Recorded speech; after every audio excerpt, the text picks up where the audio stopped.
अच्छा तो घूंघटा हटैले तो तू काहे खड़ा हो गइलू भौजी? खाड़ा तो उनकर नु भइल होई। तो कैसन बड़ा भाई लोग, एकदम बढ़िया बड़ा लोग नु। तो आज तुम्हारे लिए फिर एगो छोट वीडियो लेके आइल बानी। तो वीडियो शुरू से लास्ट ले देखिए लोग, काहे कि वीडियो बहुत मजा आवेला बा। वीडियो अगर भगा के देख लो तो मजा ना आई, तो वीडियो शुरू से लास्ट ले देखिए। तो भाई लोग तोहनी से एगो बात बता दे कि वीडियो बना के सिर्फ एक ही मकसद बा, तोहनी के हंसे और हंसावे के, ना कि कोई के दिल पे ठेस पहुंचावे के। तो शुरू कर जब आज के बकचोदी। सिकड़ी सोना के मुंह दिखाई दी हले ए भौजी, जब वो बियाह को के लिए आइल बा तो मुंह देखौनी में देवही के परी। तो किली के वाली में लगाई दी हले। तू देख कि तब तो हर किली लगौले, तो किली लगौले तो ओकरा बाद का भइल भौजी? घूमटा उठैले हम खड़े हो गइनी, हां खड़े हो गइनी। अच्छा तो घूंघटा हटैले तो तू काहे खड़ा हो गइलू भौजी? खाड़ा तो उनकर नु भइल होई। आ जब तोहार घूंघटा हटैले हुई है तो तोहार तो पिलाई भइल होई भौजी। सखी रे दर्द से मरे मरे हो गइनी। आ तबे तो दर्द से मरे मरे हो गइलू। अच्छा कोनो बात ना भौजी, भैया जी से दर्द के दवाई मंगवा ली हो, सही हो जाएगी। झूठ बोलो, बार बार झूठ बोलो। छुई मुई भइल बर्बादना, माना कोई नी ना मनले से। अरे भौजी काहे झूठ बोलत तारू? तोहार देहिया छुई मुई के गाछ ना नु ह। हम मानतनी कि तू माना कइले होबू, उ ना मानल हुई है। काहे कि उ पहले ही से खखुआइल बड़े तोहरा के पेले खातिर। बहिया में धइले चुप डरे हो गइनी, हां डरे हो गइनी। अच्छा जब तोहरा के बहिया में धइले तो तू डरे चुप हो गइलू। चुप तो होखई के रहे, काहे कि जबरदस्तियों उपेल दी। बड़ा हरामी हो बेटा। अखिरे दर्द से मारे मारे हो गइनी। आ कितना दर्द देले बाड़ा कि तू मुंहे मुंहे हो गइलू।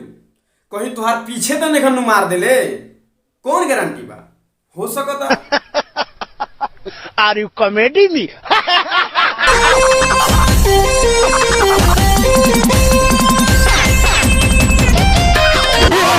अरे तोर बहन चेदो, ई कौन चीज के प्रैक्टिस कराव तरी? भौजी के बीएफ तो नहीं नु बनावत। आ भौजी के रिएक्शन देख के तो मन करता कि हमू जाके एक बेर हिला ली। ले ले बाड़ा माजा राजा रात भर चाप के। हाँ भौजी बात तो तू सही कहत तारू।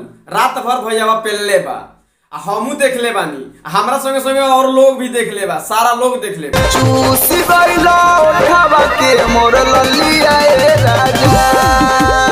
तो ए भौजी पेलला के बाद उठला लिए चुसिए नु, काहे कि देह में तो एनर्जी बा ना कि दोबारा तोहरा के पेली है का भाई? नैहर से जोगा के अपन लईनी सामान हो। नैहर से तो जोगा के लिया लिहलू, लेकिन तोहरा ई पता ना रहे कि जब तुम्हारी भैंसा ऐसा मर्द मिली तो उ तोहरा कोरा में दबा के जब पेली तो तोहरा एके बेर में अनहार हो जाई का भौजी? चढ़ा समझाओ इसे, समझाओ। ससुर जी जल्दी चला, तोहार बेटी गरम आइल बिया। अच्छा भैया जी, तो तू अपना ससुर जी से ई बात कहता रह कि ससुर जी जल्दी चलो तोहार बेटी गरमाइल बिया। त ए तोहार बहिन चलो, तू अपन ओरिजिनल ससुर से ई बात कहले रहता नु तो बिना छिलले बांस तोहरा गांव में धांस देले रहते, अब पूरा गांव दौड़ा देले रहते। समझला सरऊ? ससुर जी जल्दी चला, तोहार बेटी गरम आइल बिया। तू साले लड़चट बाड़ा, जब तोहार मेहरारू गरमाइल बिया तो भेज दे ओकरा गांव में छवारी सन के लगे, पेल पेल के उनका ठंडा कर दियो सन। आ एक के पेलाई में उनका 9 महीना फिर ना गरमई है, 9 महीना के बादे गरमई। हमरा के डाटेले दूसरा के बाटेले। ए सारे तू बड़ा छक्का, तबे नु ओकर मन ना भरेला, तबे नु तोहरा के डांटे ले या दूसरा के बाटे ले। हम वही से कहनी है कि भेज दे ओकरा गांव में छवारी सन के लगे। हाँ छवारी को संगे कहीं और ना जाए। नहीं लजाले नहीं शर्माले, नहीं लजाले नहीं शर्माले। कथी के लाज लगी? उ तो पेलवावे खातिर जब पगलाइल बिया तो पेलवावे दे। एकरी बहिन चो तो भौजी के, एक बहिन चो तो हम गाय ना दे, साला मुंह दुखा गेल बा गाड़ी देते। मजा आया, और मैं ये जो मजा है हिंदुस्तान के हर व्यक्ति को देना चाहता हूं। तो भाई लोग इस सर्वसन के गरिया गरिया के आज हमार मुंह दुखा गेल। तो आज के वीडियो इहे खत्म करतनी।